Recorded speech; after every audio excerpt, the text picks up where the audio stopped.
Welcome to the Book Club podcast. You're listening to the audiobook edition of Becoming Her: How to Stand Out in a World Full of Beautiful Women by Kami Kool, Chamo. If this is your first time here, make sure you subscribe so you don't miss future chapters or upcoming book releases. This book is also available on Amazon in both paperback and Kindle formats if you'd like your own copy to read along or take notes. Now, let's begin today's chapter. Chapter 1: The Unseen Competition. Why Women Battle for Validation. Every woman, at some point, has felt the subtle pull of competition. It may not always be spoken aloud, yet it lingers, in the way one glances at another woman's dress, career, or relationship. This invisible rivalry is not born from hatred but from insecurity, the quiet fear that another woman's beauty or success diminishes our own. Society has long taught women to compare instead of connect, to measure their value through the approval of others rather than through their own sense of self. The unseen competition is not truly with other women. It is with the versions of ourselves we think we should be. We scroll through curated images of perfection and silently rank ourselves against them. Each photo, each compliment, each relationship becomes a silent scoreboard. This endless cycle drains feminine energy, the softness, intuition, and radiance that make women powerful. Understanding this hidden struggle is the first step toward freedom. When you realize that validation is not a limited resource, the need to compete fades. Another woman's beauty does not erase yours. Her success does not threaten your destiny. The world does not run out of room for light. The real power lies in knowing that you can celebrate another woman's shine without dimming your own. The roots of female rivalry. Rivalry among women is one of the oldest stories in human history.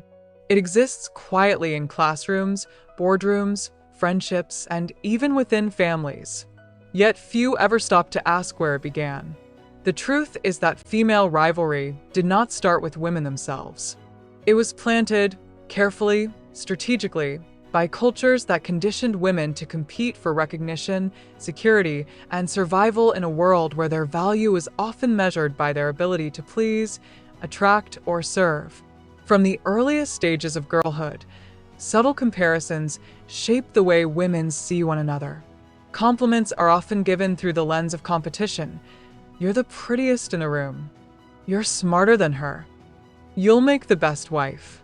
Though meant as praise, these phrases teach girls that their worth exists only in relation to someone else's lack. Over time, this becomes emotional programming, the belief that admiration is a scarce resource, that another woman's glow automatically means less light for you. As these girls grow into women, that programming matures into silent rivalry. It hides in glances, in judgments, in the unspoken discomfort that arises when another woman seems effortlessly radiant or successful. It isn't hatred, it's fear. Fear that you are being left behind, that your reflection is fading in a mirror that once felt safe. Society deepens this wound by presenting womanhood as a competition for limited rewards, attention, affection, and approval. When power and validation are defined as finite, comparison becomes the currency of belonging. The tragedy of this conditioning is that it isolates women from one another. Instead of finding mirrors of strength, they see opponents. Instead of collaboration, they choose distance. But rivalry is rarely personal, it's psychological. It stems from centuries of scarcity, when women's safety and success depended on being chosen by the right man or accepted by the right social group. The echo of that struggle still lives in the modern subconscious. Even today, when women have more independence than ever, the collective memory of competition for survival remains woven into the emotional fabric of femininity. To understand the depth of this rivalry, you must look at how it operates internally. The first target of competition is not another woman, it is yourself. You begin to evaluate your own reflection as though it were a performance to be judged. Every woman you meet becomes a measuring stick, thinner, richer, happier, more adored. This mental comparison erodes self-esteem and replaces genuine connection with quiet resentment. Yet the truth is that envy and rivalry are not evidence of malice. They are signs of disconnection, the mind's desperate attempt to locate worth in external validation instead of inner wholeness. Healing begins when awareness returns. The moment you recognize that your instinct to compare is learned, not natural, you reclaim your power. You realize that the world has never run out of light. Another woman's beauty does not threaten yours. Her confidence does not diminish your own. Each woman radiates on a frequency that cannot be replicated because no two souls share the same combination of history, essence, and energy. When you begin to believe this truth, the silent competition begins to dissolve. True sisterhood is not built on sameness but on recognition, seeing another woman rise and feeling inspired instead of threatened. A healed woman knows that admiration and envy are both forms of awareness. One expands a heart, the other closes it. When you choose admiration, you invite expansion. You learn from others, celebrate them, and strengthen your own energy in the process. When you choose envy, you shrink into scarcity and keep yourself small. The women who master this understanding walk through life differently. Their energy feels open, magnetic, safe. They celebrate beauty wherever they find it because they know it reflects abundance, not competition. They have learned that real power multiplies, it does not divide. The woman who supports others doesn't lose anything. She becomes richer in energy, wisdom, and grace. So, when you notice another woman shining, pause before you judge or compare. Ask yourself what her light awakens in you. Does it reveal a dream you've hidden? A part of yourself that wants to rise? Use that awareness as a compass, not a weapon. The next time you feel the sting of rivalry, remind yourself that you are not her reflection. You are your own masterpiece in progress. And masterpieces never compete. They simply exist, admired for the power that comes from authenticity. Validation addiction in the age of social media. In today's digital world, validation has become one of the most powerful forms of emotional currency. The modern woman no longer waits for admiration from a lover or her social circle. She can receive it from thousands of strangers with a tap of a button. A single post can deliver instant approval, and a single comment can shatter confidence built over years. Social media has rewired our brains to seek constant reassurance, disguising insecurity as engagement. What was once a personal search for belonging has evolved into a public performance for attention. Validation itself is not inherently wrong. Human beings are wired for connection, and positive feedback can serve as affirmation of our shared humanity. The danger begins when validation becomes the primary measure of identity, when the likes, hearts, and views start to determine self-worth. For many women, these digital responses become modern-day mirrors, reflecting back a version of themselves that feels valuable only when approved by others. Slowly, subtly, the line between self-expression and self-exposure blurs. Psychologically, this cycle operates on reward conditioning. Each notification triggers a release of dopamine, the brain's pleasure chemical, creating a temporary sense of satisfaction. But just like any high, it fades quickly, leaving behind a craving for the next hit. Over time, the need for validation becomes habitual. You begin to curate not what feels authentic, but what will be applauded. You start living for the reaction, not the reality. This creates a kind of emotional dependency that quietly erodes self-trust. You stop asking yourself, "Do I love who I am?" and begin asking, "Do they love who I appear to be?"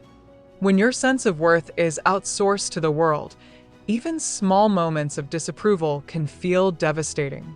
A single negative comment can outweigh hundreds of positive ones.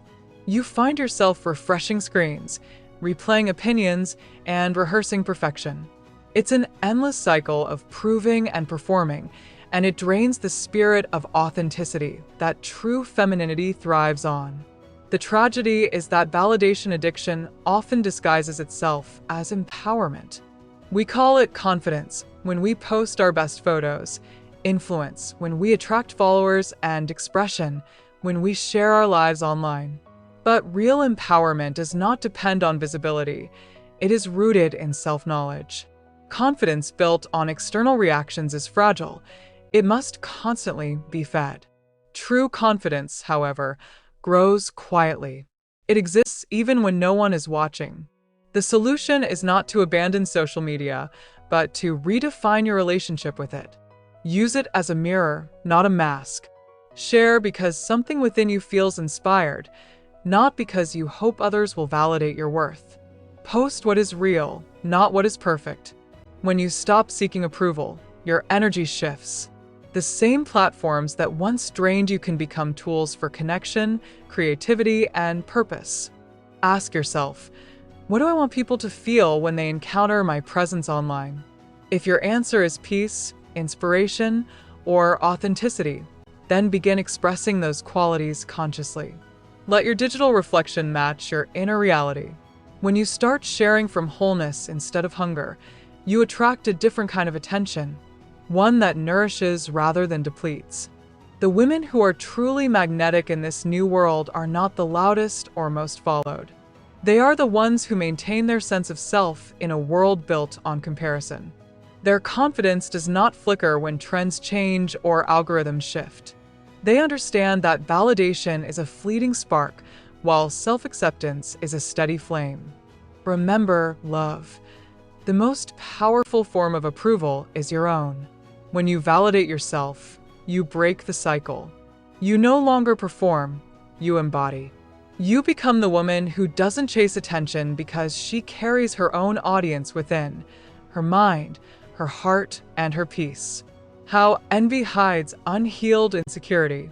Envy is one of the most delicate and complex emotions a woman can experience. It is often buried beneath layers of denial, disguised as irritation, disinterest, or even self-righteous judgment. We rarely say, "I'm envious." Instead, we rationalize it. "She's trying too hard. She just got lucky. I'd never want that anyway." But if we are honest with ourselves, envy is not about the other woman at all. It's about the parts of ourselves we have abandoned, suppressed, or refused to embrace. When you feel envy toward another woman, your mind is not accusing her. It is revealing you. It is shining light on an area of your own life that longs for attention. You might envy a woman's confidence because you've spent years silencing your voice.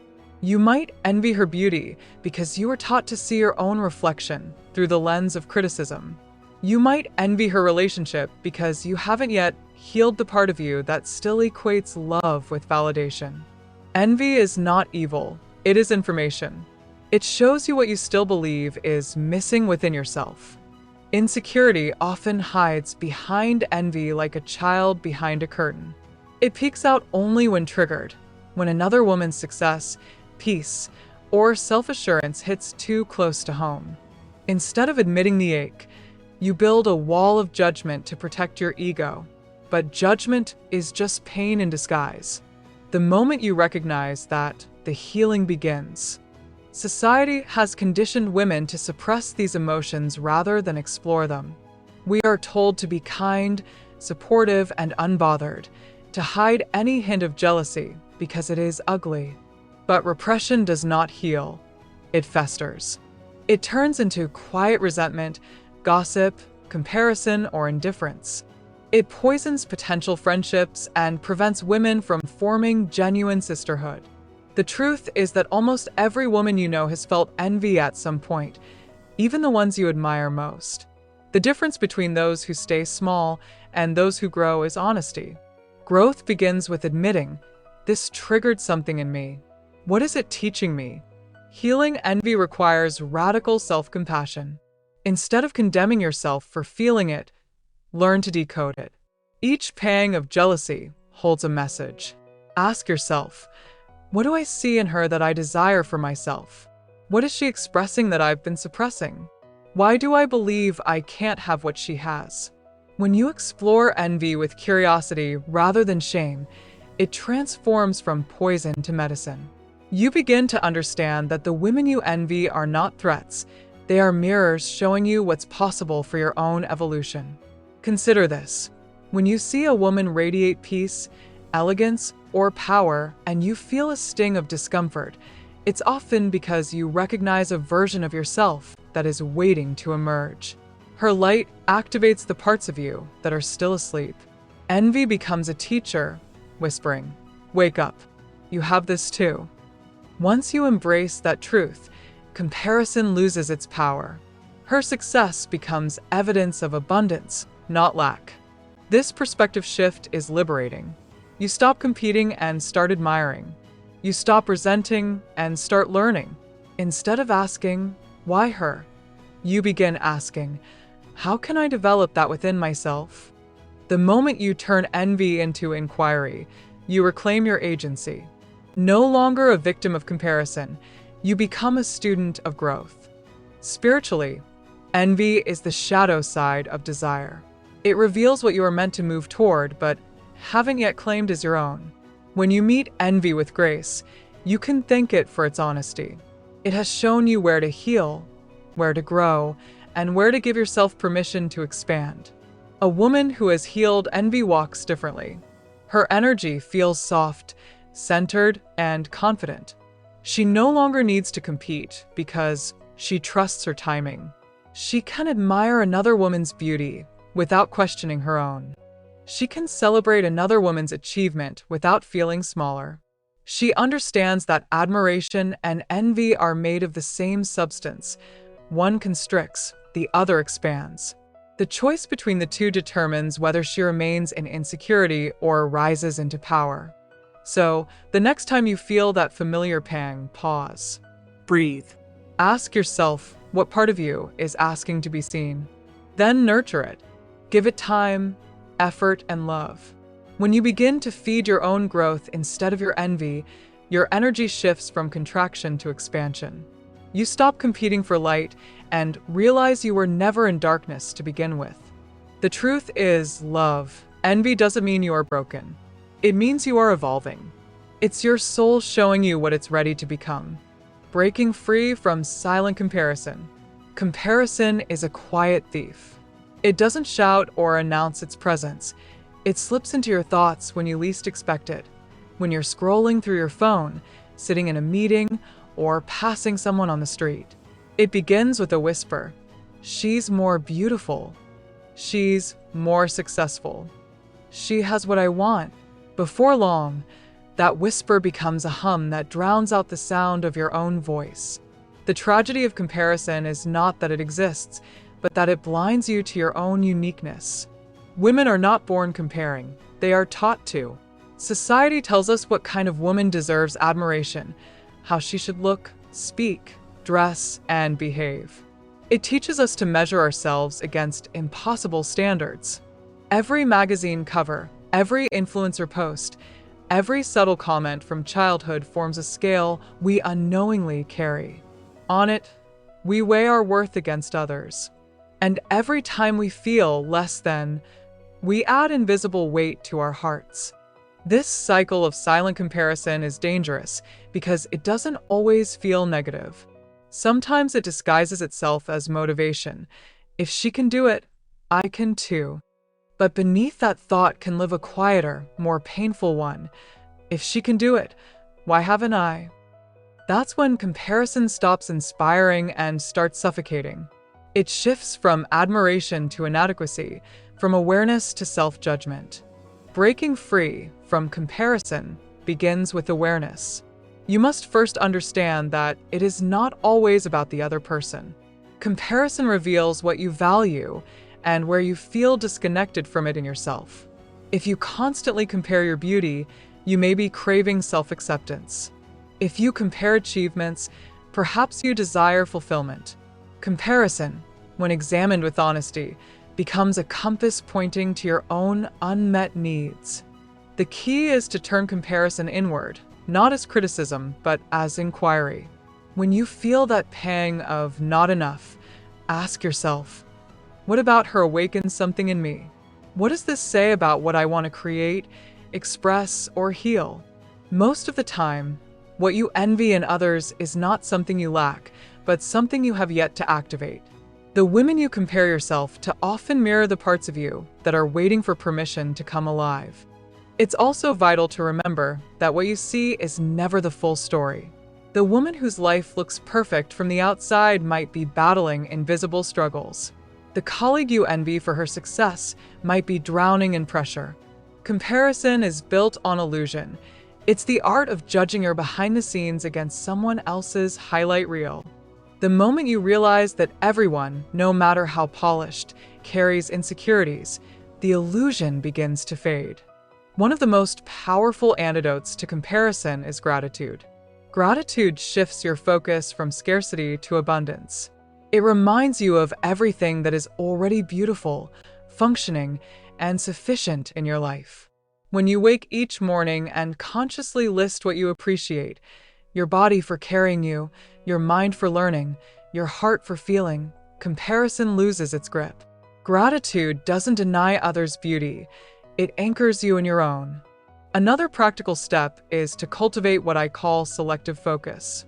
Just as you can curate what you see online, you can curate what you allow to occupy your mental space. Follow people who inspire, not those who trigger inadequacy. Surround yourself with women who celebrate, not compete. Spend more time developing your craft than consuming someone else's highlight reel. Energy flows where attention goes, and when your attention is on your own growth, you naturally rise. Emotionally, breaking free from comparison also requires forgiveness, not just of others, but of yourself. Forgive yourself for the moments you felt jealous, for the times you compared, for believing you were behind. Every woman has done it. What matters is that you choose awareness now. Self-forgiveness releases the shame that fuels comparison and replaces it with compassion. Spiritually, you must remember that timing is divine. Your life does not follow anyone else's calendar. What is blooming for another woman today may bloom for you tomorrow, or perhaps something even greater awaits. Comparison fades when you trust your timing. Every season has a purpose. Some are for planting, some for resting, some for rising. You are not behind. You are becoming. When a woman truly breaks free from comparison, her energy transforms. Her confidence no longer comes from being better than anyone else. It comes from being aligned with herself. She becomes grounded, magnetic, and unbothered. She admires without envy, compliments without insecurity, and moves through life with quiet assurance. Remember, love, the only person you are meant to compete with is the woman you were yesterday. Measure progress by peace, not perfection. Celebrate growth, not popularity. The moment you stop comparing, you begin creating. The world doesn't need another version of her. It needs the fullness of you. Sisterhood versus competition. There is a quiet ache among women that rarely finds its voice, the longing for true sisterhood. Every woman, whether she admits it or not, desires connection with other women who understand her language, her emotions, her struggles. Yet, too often, those same women keep their guards up, unable to trust or open fully. The reason?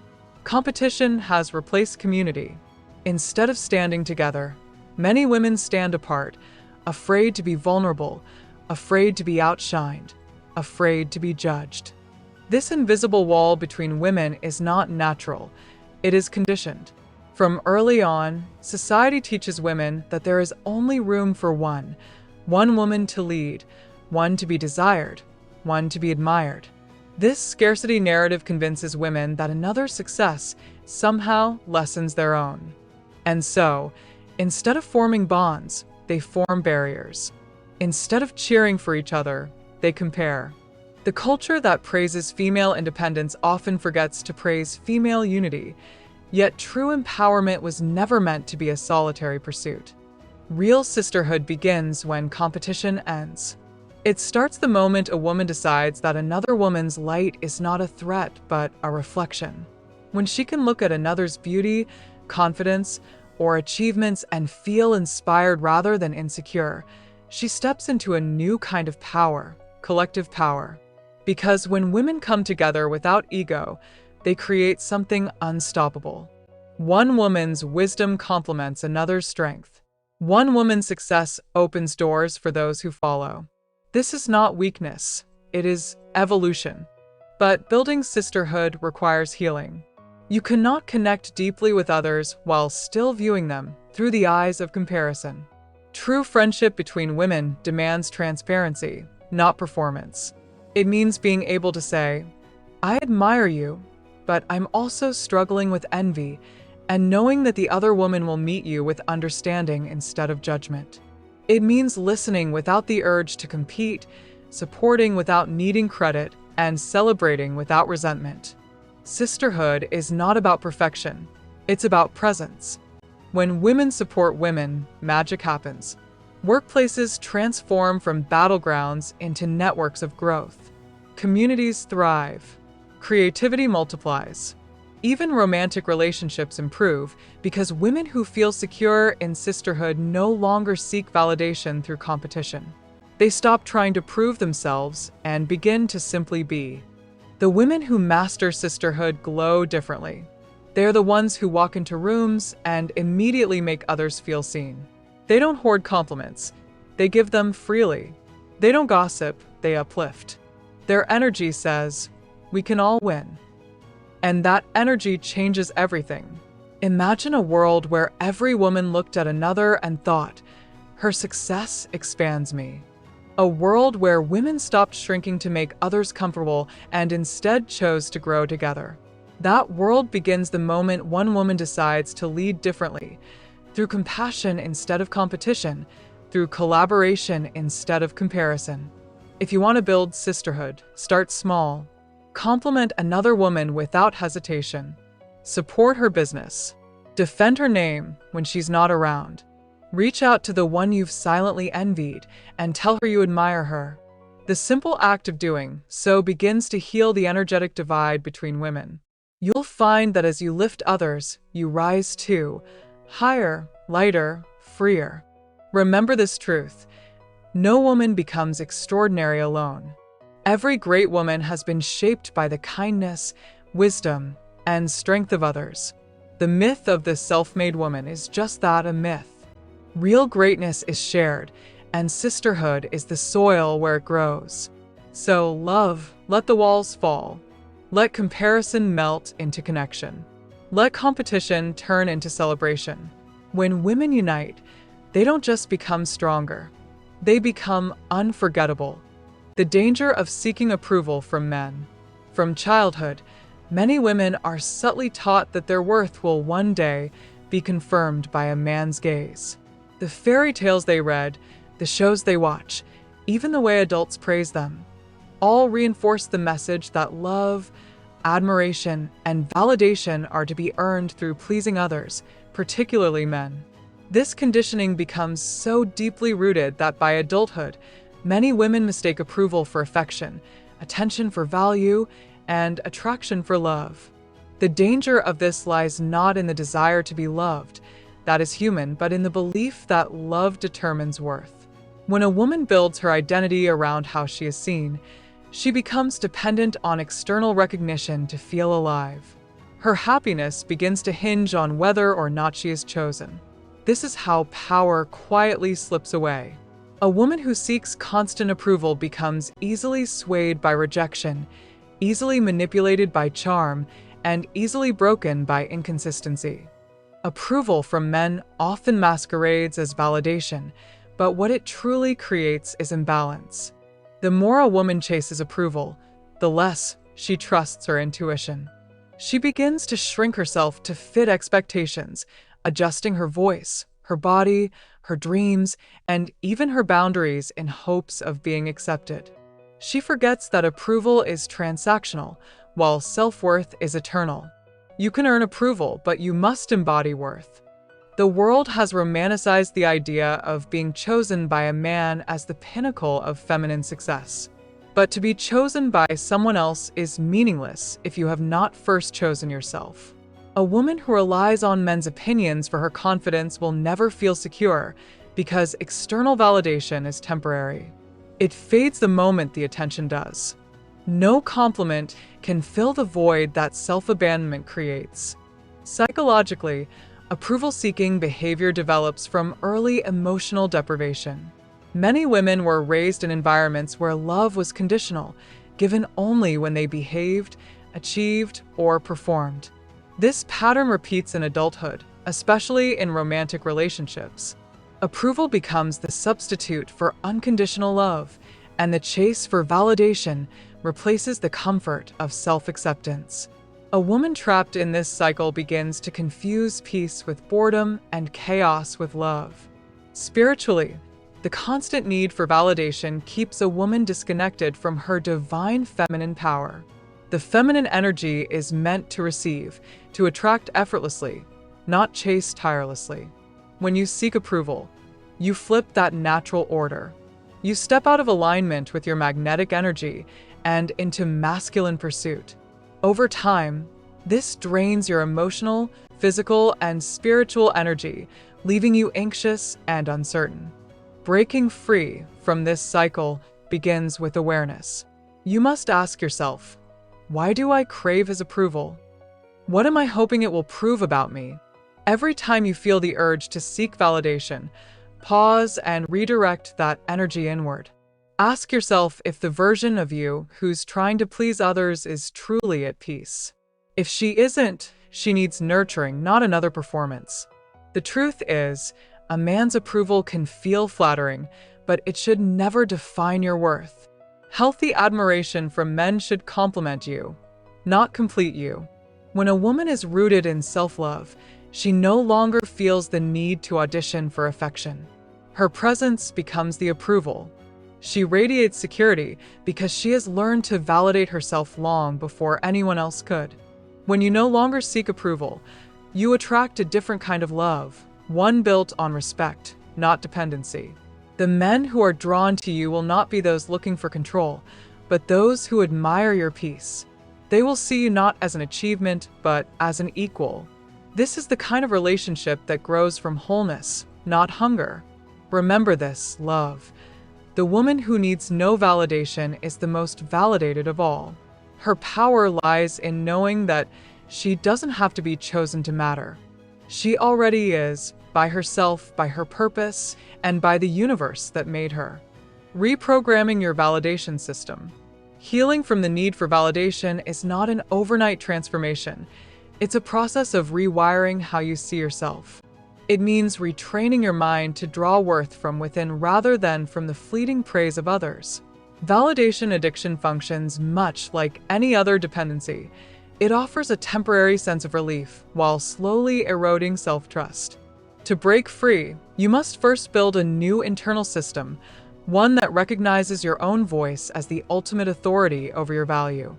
Every woman is born with an innate sense of self-worth. You see it in young girls who laugh freely, wear what they love, and express themselves without apology. That inner knowing is pure, untamed confidence, but over time, it gets chipped away by criticism, comparison, and rejection. Parents, teachers, peers, and partners all become mirrors that either reflect love or distort it. Eventually, the external noise becomes louder than your inner voice, and you begin to look outward for permission to feel good about yourself. Reprogramming your validation system begins by reclaiming that voice and teaching yourself to listen to it again. Start with awareness. Notice when you seek approval. Pay attention to the thoughts that rise when someone praises you, or worse, when they don't. Do you feel anxious when your achievements go unnoticed? Do you question your worth when no one acknowledges your effort? These moments are not failures. They are invitations to grow. Every instance of discomfort is a sign that your validation system is still outsourced. The goal is not to suppress your desire for connection. It's to balance it with inner assurance. Next, practice self-confirmation. Instead of waiting for others to affirm your beauty, intelligence, or strength, begin affirming it yourself. This doesn't mean shallow compliments. It means conscious recognition. Stand before a mirror. Look into your own eyes and acknowledge your reflection without critique. Tell yourself, I see you. I love you. I'm proud of you. The more you speak life into your image, the more your subconscious begins to associate your worth with your own acknowledgement rather than someone else's. Reprogramming also requires boundaries, emotional, mental, and energetic. You must decide whose opinions truly matter and whose do not. Not everyone is qualified to evaluate your worth. When you give strangers or unhealed people authority over your identity, you hand over the keys to your peace. Protect your energy as if it were currency. Spend it wisely, only in spaces that nurture your growth. Emotionally, this transformation demands that you redefine what validation means. External validation can still feel good. We all crave recognition, but it should complement, not complete you. Think of it as sunlight, nourishing but not essential for survival. Your roots must grow deep enough to thrive even in the shade. When your self-approval becomes the foundation, others' opinions simply decorate your reality. They no longer define it. Spiritually, this process is about remembering your divine source. When you recognize that you were created intentionally and intricately, you stop questioning your existence. You realize that no human being has the power to validate what God or the universe has already deemed worthy. This awareness restores peace. You stop chasing confirmation and start living in quiet assurance. One of the most powerful exercises in reprogramming your validation system is solitude. Learn to enjoy your own company, not as isolation, but as communion. In silence, you meet yourself without distraction.